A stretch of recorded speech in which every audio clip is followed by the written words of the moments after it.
Ndé me gagné. Nous les billes, nous les big big. Bi, nous les big big. Le maïs ndé wa.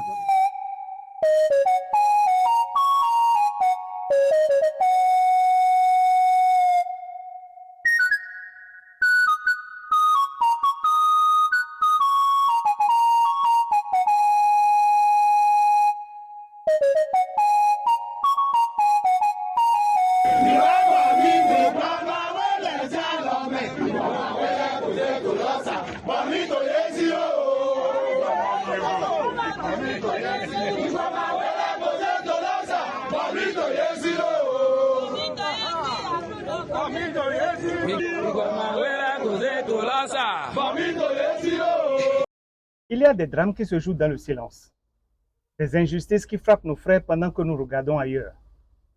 Aujourd'hui, je ne peux plus me taire.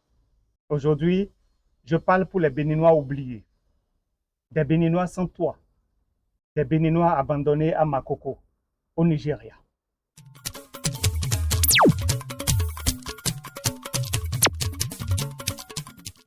Bonjour à toutes et à tous et bienvenue sur ma chaîne Achille Frère. Ma vidéo de ce jour va porter sur deux sujets majeurs. Le premier est un cri de cœur. Je vais porter à la connaissance du grand public une situation grave, humaine et douloureuse. Celle d'une partie de la communauté béninoise vivant au Nigeria, précisément à Makoko, un quartier lacustre de Lagos. Makoko, c'est une communauté qui vit sur l'eau, exactement comme à Gambier au Bénin. Des maisons sur pilotis, des déplacements en pirogue, un mode de vie ancestral. Mais aujourd'hui, cette communauté est en train d'être détruite. Pourquoi? À cause d'un projet de développement conclu entre les autorités locales et des investisseurs privés qui a conduit à la démolition massive des habitations. Résultat, des familles dans la rue, des enfants sans abri, des parents désespérés, des vies brisées. Makoko est situé sur la rive continentale de la lagune de Lagos, juste sous le Third Mainland Bridge, le plus long pont d'Afrique. Mais Makoko, ce n'est pas qu'un quartier, c'est une communauté humaine. Une communauté qui vit principalement de la pêche et du commerce de produits halieutiques. Cette communauté est constituée de Tofins d'origine béninoise, ceux-là que nous appelons affectueusement des Tofinos. Les Nigériens les appellent Egun, une déformation de Goun. Parce que le Nigérien appelle la plupart des Béninois, que vous soyez Minan, Fon, Goun, Mahi, Wémen, Tofin, le Nigérien vous appelle Egun. Mais ne nous trompons pas. Le séjour d'un tronc d'arbre dans l'eau ne le transformera jamais en crocodile, dit-on. Leurs ancêtres ont migré là-bas depuis longtemps. Beaucoup sont nés là-bas. Mais cela ne change rien à une vérité fondamentale. Ce sont nos frères, ce sont nos compatriotes, ce sont des Béninois. Et quand des Béninois souffrent, cela doit nous concerner.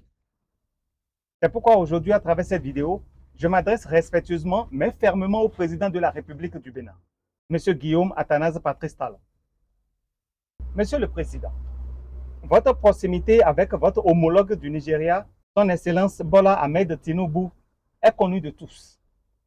Le 7 décembre dernier, le monde entier a vu qu'un simple appel téléphonique a suffi pour que le Nigeria mobilise des bombardiers et soldats en soutien à votre régime. Alors, si cette solidarité a été possible pour des questions sécuritaires, elle doit être aussi possible pour une question humaine. Aujourd'hui, des enfants béninois dorment dehors. Des familles béninoises n'ont plus rien. Le moment est venu, Monsieur le Président, de faire un geste fort en faveur de cette population. En temps normal, ce dossier devrait être traité par le ministère des Affaires étrangères. Mais soyons honnêtes, les résultats de notre diplomatie sur plusieurs dossiers laissent parfois à désirer. C'est pourquoi je crois sincèrement que votre intervention personnelle ferait toute la différence. Je vais maintenant vous montrer quelques images de ce qui se passe réellement à Makoko. Regardez. Regardez bien. Et dites-moi très sincèrement si cela ne nous concerne pas. Dans l'état de Lagos au Nigeria, les autorités ont procédé à la démolition de certaines parties du quartier de Makoko. Ce bidonville sur pilotis abrite l'une des plus anciennes communautés de pêcheurs de la mégapole. Pour les habitants, cette décision jugée unilatérale est vivement contestée. Reportage.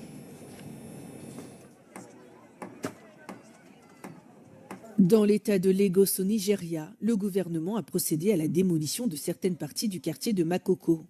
Ce bidonville sur pilotis abrite l'une des plus anciennes. Les habitants, dont beaucoup dépendent de la pêche et du petit commerce, s'inquiètent pour la suite. Ils disent n'avoir reçu aucun accompagnement ou proposition de relogement de la part de l'État. Et de grâce, dans les commentaires, ne venez pas nous dire qu'ils rentrent au pays. Surtout pas ça. Puisque ce n'est pas aussi simple. Leurs grands-parents sont nés là-bas. Leurs parents sont nés là-bas. Eux-mêmes y ont grandi. C'est leur vie, leur histoire, leur enracinement. Monsieur le Président, je vous adresse ce message avec respect, mais aussi avec espoir. Un simple appel, un geste, une simple médiation, et des centaines de familles peuvent retrouver un toit. Ce message n'est pas politique. Il est humain, il est fraternel, il est patriotique. C'est un cri de cœur, un cri pour nos frères, un cri pour nos enfants de Makoko. Ceci dit, et avec l'espoir que ma doléance a été prise en compte, je passe à mon second sujet du jour. Aujourd'hui, après avoir parlé du drame que vivent nos compatriotes de Makoko au Nigeria, je veux maintenant vous parler d'un autre drame. Un drame, cette fois-ci, politique, institutionnel et surtout national.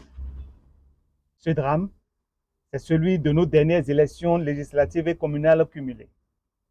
Et franchement, plus on analyse ce qui s'est passé, plus on se rend compte que nous avons dangereusement reculé. Contrairement à cette propagande qui fait croire que notre pays a retrouvé son chemin.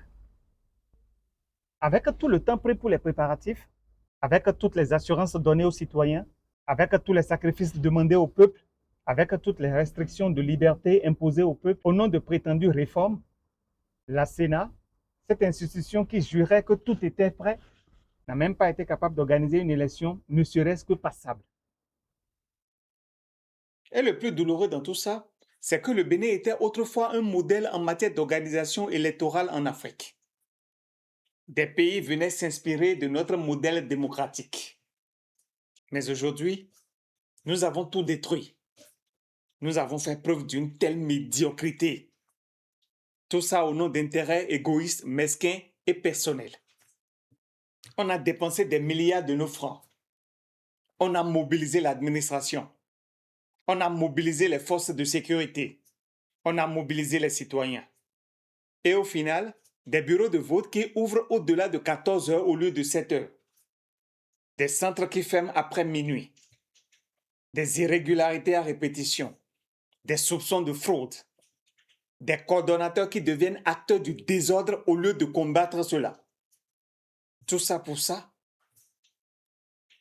On est en droit de se poser cette question. Tous ces sacrifices-là pour ça? Pour cette médiocrité? Franchement, la question mérite d'être posée. Mais le plus choquant, ce n'est même pas le chaos lui-même. C'est de voir le président de l'institution qui a fait preuve d'une telle incompétence venir devant les caméras et les micros avec assurance, avec arrogance et déclarer qu'ils sont satisfaits du scrutin parce qu'il n'y a pas eu de violence. On peut proclamer d'abord notre satisfaction par le fait que tous les bureaux de vote au Bénin, les 17 350 bureaux ont ouvert à des heures différentes, ce qu'on peut regretter. Ce qu'on peut apprécier, il n'y a pas eu de violence. Tout s'est passé normalement dans la paix et dans la transparence. Ensuite, il y a eu quelques petits retards liés à la diligence de nos fournisseurs, ce qui doit amener un certain nombre de matériel, des imprimeurs qui étaient un peu en retard. Tout ce retard, d'habitude dans nos pratiques, on s'occupe d'abord des zones les plus éloignées et on finit par Cotonou. Donc cette fois-là, on a été pris par le temps. Comme si l'absence de violence est du fait de leur magouille, de leur incompétence. Comme si le peuple béninois était devenu incapable de réfléchir par lui-même. Ils ne se sont pas arrêtés là. La transparence a aussi disparu. Et quand la transparence disparaît, on vote dans l'ombre, dans le noir, dans l'obscurité. Moi qui juste là pensais que seule l'Assemblée nationale de Louis Vlavonou vote dans le noir. Non, il a fallu qu'on impose cela aussi au peuple souverain. Comme le dit bien l'artiste Tiken Jaffa Kouli dans l'une de ses chansons, plus rien ne m'étonne. Oui, plus rien ne m'étonne. Quand une constitution peut être modifiée tard dans la nuit pendant que le peuple dort, que pouvait-on attendre d'autre d'un processus électoral? Je veux maintenant faire une confession personnelle. Dans ma vie, j'ai rencontré plusieurs hommes du nord du Bénin. Et presque tous avaient une chose en commun. L'intégrité, la parole donnée et le sens de la dignité. Ils n'avaient rien à envier à nous qui sommes du Sud. Je ne fais pas du régionalisme, je suis du Sud, mais je parle de mon expérience. Et l'exemple du général Mathieu Kérékou en est une illustration. Après 27 années de pouvoir, il n'a jamais cherché à devenir propriétaire de l'endroit où il a vécu. La résidence Les Filao qui a été transformée aujourd'hui en jardin Mathieu Kérékou. Il pouvait changer le titre de propriété, avoir le titre foncier. Mais non, il ne l'a jamais fait. Il n'a jamais confondu les biens de l'État à ses biens personnels. Il disait même dans l'une de ses vidéos qu'on ne peut pas s'enrichir en politique. Mais il fallait être un homme du Nord pour avoir cette façon de voir. Je ne dis pas que nous sommes si mauvais que ça. Mais il faut avouer que l'homme du Nord n'avait rien à nous envier. En tout cas, c'était mon expérience personnelle. Puisqu'au même moment où le général s'abstenait de transformer les biens publics en patrimoine privé, tout Cotonou appartenait à des gens, à des dirigeants. Des domaines entiers comme Gangui ont été accaparés par certains à l'époque. Je respecte la mémoire des gens, je n'ai pas envie d'appeler des noms aujourd'hui. Des biens publics bradés, des sociétés écrans utilisées pour gagner de faux marchés publics. Et pourtant, aujourd'hui, voir certains cadres du Nord, pourtant instruits, compétents, bien formés, se compromettre pour de petits intérêts personnels, se taire face à la souffrance des leurs, pendant que leurs frères au Nord meurent dans le silence, ça fait mal. Ça fait très mal. Quand on confie la Sénat à un responsable comme Saka Lafia et qu'on assiste à un tel niveau de désorganisation, que dis-je, de médiocrité, puis à un tel mépris envers le peuple, il faut avoir l'honnêteté de dire que nous sommes tombés très bas. Je pose alors une vraie question. Est-ce notre passé qui était honteux ou est-ce notre présent qui est devenu inquiétant?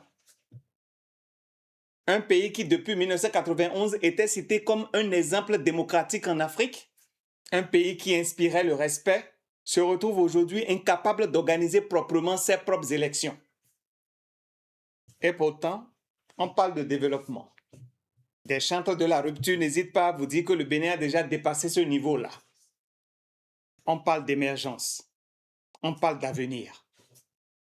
Mais comment construire un avenir solide sur des institutions fragilisées? Un adage yoruba dit « Il est aba fitomo, irinyo wo ». Lorsque la fondation n'est pas solide, c'est l'eau de ruissellement qui va emporter votre maison. Monsieur le Président de la République, vous aviez dit un jour, face aux caméras, en présence de Monsieur Jean-Baptiste Elias, je cite, « Lorsqu'on est à la fin, on veut que tout soit parfait. » Fin de citation. Mais quand ceux qui vous représentent font subir au peuple un traitement indigne, quand la gouvernance devient source de frustration, alors il faut avoir le courage de reconnaître que le pays n'a pas encore trouvé son bon chemin. Quant au futur président du Bénin, si jamais vous êtes élu dans ces conditions-là, votre pouvoir va souffrir de légitimité. Je ne vous le souhaite pas. Et chose curieuse, le TOFA ne parle pas de ces choses-là. Merci à toutes et à tous de m'avoir suivi jusqu'ici. Merci pour votre fidélité à la chaîne Achille Free. Merci surtout pour votre conscience. Je vous invite à partager vos avis dans les commentaires dans le respect et la responsabilité. Parce que le débat est nécessaire. La parole citoyenne est essentielle. Quant à moi, je vous retrouve très bientôt dans une nouvelle vidéo. Toujours libre, toujours engagé, toujours avec vous le peuple. À très bientôt.